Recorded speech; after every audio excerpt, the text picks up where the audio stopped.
టీటీడీలో చాలా లెక్కలు తేలాల్సి ఉంది. టీటీడీ ఓ ధర్మారెడ్డి పాస్పోర్ట్ సీజ్ చేయండి అంటూ తిరుపతిలో జనసేన నాయకులు సిఐడి కార్యాలయంలో ఫిర్యాదు చేశారు.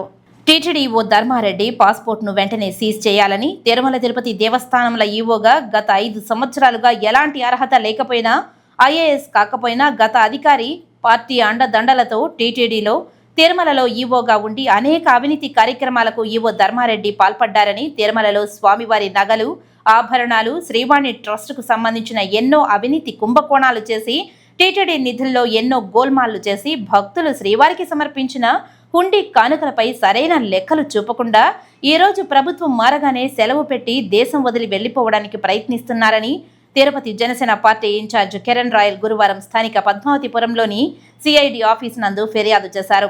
ధర్మారెడ్డి అవినీతి లెక్కలు చాలా తేలాల్సి ఉందని, ఆయన విదేశాలకు పారిపోకుండా చర్యలు తీసుకోవాలని, TTD EO Dharma Reddy passport seize చేసి లుకౌట్ నోటీసులు ఇవ్వాలని, తిరుమల టోల్గేట్ వద్ద నిఘా పెట్టాలని జనసేన నేతలు రాజారెడ్డి, సుభాష్ని, సుమన్ బాబు, మునస్వామి, కిషోర్, ఆది, సాయి, పురుషోత్తం, రాజేంద్ర, సిద్ధు తదితరులతో కలిసి మీడియా ముఖంగా కిరణ్ డిమాండ్ చేశారు. అధికారం మా కూటమి రాగానే పారిపోవాలని ప్రయత్నిస్తున్నాడు, ఇది వాస్తవం. ఆయన లీవ్ పెట్టాడు. ఈరోజు పేపర్లో చూసాం, నిన్న మనం పేపర్లో చూసామా, ఆయన లీవ్ అడుగుతున్నాడు.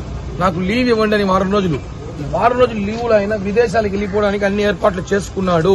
ఎందుకంటే టీటీడీలో ఆయన అనేక ఆభరణాలు కానివ్వండి, డబ్బులు విషయం కానివ్వండి, టీటీడీ నిధులు కానివ్వండి, శ్రీవాణి ట్రస్ట్ కానివ్వండి, ఒకటి కాదు, అసలు టీటీడీ 5 ఏళ్లలో 100 కోట్లు ఎదురు దోచాడంటే ఆధారాలు ఉన్నాయి. ఇప్పుడు ఒక ఈవో వెళ్లిపోయేటప్పుడు ఇంకో ఈవోకి బాధ్యత అప్పగించి పక్కన కూర్చొని సంతకం పెట్టిపోవాలి, అది రూల్ ఉంది. నువ్వు అధికారం మారగానే నువ్వు పారిపోతున్నావంటే ఎంత దోచేశావు. శ్రీవారి డబ్బులు దోచేశారు కాబట్టి ఈ రోజు మీకు శిక్ష పడింది. 11 సీట్లకు పరిమితమయ్యారు. ఈ రోజు ఎంతమంది మీద కేసులు పెట్టారు, ఎంతమందిని ఇబ్బంది పెట్టారు. కొండపైన ఉద్యోగస్తులను, వ్యాపారస్తుల్ని అరెస్టు చేశారు, కిడ్నాపులు చేశారు. మీకు సంబంధించిన ఒక పోలీస్ అధికారి కలిసి తిరుమలని సర్వనాశనం చేశారు. ఈ రోజు మేము అధికారం రాగానే 24 గంటల్లోనే లీవ్ కావాలంటే ఆయనకి లీవ్ ఇస్తే ఆయన పారిపోతాడంట. మేము చూస్తా ఉంటాం, నువ్వు వెళ్ళిపోతా ఉంటే.